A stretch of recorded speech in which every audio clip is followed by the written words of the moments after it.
A história de Pôncio Pilatos, o homem que teve em suas mãos o destino de Jesus Cristo, é uma das mais trágicas e enigmáticas da história antiga.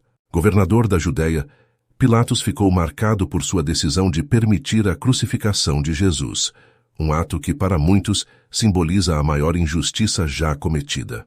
No entanto, o que poucos sabem é que, após essa decisão, Pilatos viveu uma queda que transformou sua vida em uma verdadeira tragédia. Mas como isso aconteceu? O que levou Pilatos a tomar essa decisão tão controversa?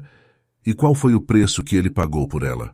Este vídeo vai explorar a história de Pôncio Pilatos, desde sua ascensão ao poder até o fim de sua vida, para entender as lições que podemos aprender com sua trajetória. Pilatos foi designado como governador romano da província da Judéia por volta do ano 26 depois de Cristo, durante o reinado do imperador Tibério. Sua missão era clara: manter a ordem em uma região politicamente instável, marcada por revoltas constantes e tensões religiosas. A Judéia era uma terra complexa, onde o fervor religioso dos judeus frequentemente entrava em choque com o domínio de Roma. Como procurador, Pilatos tinha autoridade militar, judicial e administrativa. Contudo, relatos históricos como os de Flávio Josefo indicam que ele governava com mão de ferro, muitas vezes recorrendo à violência para esmagar qualquer sinal de resistência. Ele era temido, mas também odiado pelos judeus por sua insensibilidade às suas tradições religiosas. E foi nesse cenário tenso que Pilatos enfrentou seu maior desafio: o julgamento de Jesus de Nazaré. Os líderes religiosos acusavam Jesus de blasfêmia e exigiam sua execução. Pilatos, no entanto, não encontrava crime suficiente para condená-lo. Sentindo-se encurralado pela pressão do Sinédrio e pela ameaça de revoltas populares, ele recorreu a um gesto que entraria para a história. Ele ofereceu ao povo uma escolha: libertar Jesus ou Barrabás, um criminoso notório. Quando a multidão clamou por Barrabás, Pilatos lavou simbolicamente as mãos, declarando: "Estou inocente do sangue deste justo." Ainda assim, ele autorizou a crucificação. Por que ele agiu assim? Alguns acreditam que Pilatos temia ser denunciado a Roma como incapaz de controlar sua província. Outros dizem que ele tentou agradar tanto os judeus quanto o império, mas acabou se tornando refém de suas próprias decisões. Esse gesto de lavar as mãos marcaria sua trajetória para sempre, mas os eventos que se seguiram mostrariam que o peso daquela decisão não seria tão fácil de evitar. Após a crucificação de Jesus, a vida de Pôncio Pilatos tomou um rumo de queda inevitável. Embora ele tenha conseguido manter sua posição por algum tempo, os problemas começaram a se acumular. Como governador, ele enfrentou várias situações que abalaram sua já frágil reputação junto ao Império Romano. Um dos eventos mais significativos foi o massacre dos samaritanos. Historiadores relatam que um grupo dessa comunidade religiosa se reuniu no Monte Gerizim, atraído por promessas de um suposto profeta que dizia ter descoberto artefatos sagrados. Pilatos, temendo uma insurreição, ordenou que suas tropas atacassem os samaritanos, matando muitos e causando revolta. Esse episódio foi a gota d'água para a sua liderança na Judéia. Os líderes locais, irritados com a brutalidade e a má administração de Pilatos, enviaram queixas formais ao governador da Síria, Lúcio Vitélio. Em resposta, Vitélio destituiu Pilatos e o enviou de volta a Roma, para prestar contas ao imperador Tibério.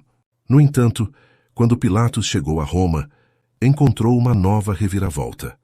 Tibério havia morrido, e o império estava sob o comando de Calígula, conhecido por sua crueldade e imprevisibilidade. Sem um patrono político para protegê-lo, Pilatos estava completamente vulnerável. Ele enfrentava acusações graves e sua reputação já estava manchada. Calígula, que era conhecido por tratar antigos aliados de Tibério com desconfiança, não demonstrou interesse em poupar Pilatos. A partir desse ponto, a história entra em um terreno nebuloso. Relatos sugerem que Pilatos foi relegado à obscuridade, abandonado pelo império que outrora servira. De um governador poderoso, ele se tornou um homem isolado e sem aliados. Essa era a primeira fase de sua queda. Mas o que aconteceu em seguida permanece envolto em mistério. Teria ele pago o preço por suas escolhas? Ou sua história foi apagada deliberadamente pelos poderes de Roma? O destino final de Pôncio Pilatos continua a ser um dos maiores enigmas da história antiga. Sem registros oficiais claros, várias teorias surgiram ao longo dos séculos, cada uma oferecendo uma perspectiva intrigante sobre sua morte. Vamos explorar as 3 principais versões que cercam o fim desse controverso governador. Há a teoria suicídio na Gália. Uma das versões mais conhecidas é relatada por Eusébio de Cesareia, um historiador cristão do século IV. Segundo ele, após ser destituído de sua posição e abandonado por Roma, Pilatos foi enviado à Gália, onde viveu seus últimos dias em vergonha e remorso. Atormentado pela culpa de ter condenado Jesus à morte, ele teria cometido suicídio, jogando-se em um rio na região. Esse rio, segundo a lenda, passou a ser conhecido como Maldito, refletindo o peso simbólico da culpa que Pilatos carregava. Teoria 2. Execução por Calígula. Outra possibilidade é que Pilatos foi executado pelo imperador Calígula. Com a mudança de poder em Roma, Calígula, que tinha fama de ser imprevisível e vingativo, não demonstrou clemência com os antigos aliados de Tibério. Alguns historiadores especulam que Pilatos poderia ter sido julgado por má administração ou simplesmente eliminado como parte da estratégia de Calígula para consolidar seu poder. Essa teoria reforça a ideia de que Pilatos foi um peão descartável no jogo político romano. Teoria 3. Conversão e arrependimento. Entre as lendas cristãs, existe uma narrativa diferente e surpreendente. Alguns textos apócrifos sugerem que Pilatos teria se convertido ao cristianismo antes de morrer. Ele teria reconhecido Jesus como o Filho de Deus e se arrependido de suas ações, buscando redenção antes de seu último suspiro. Nessa versão, Pilatos não é visto como um vilão, mas como alguém que encontrou a fé após viver a consequência de suas escolhas. Por que tantas versões?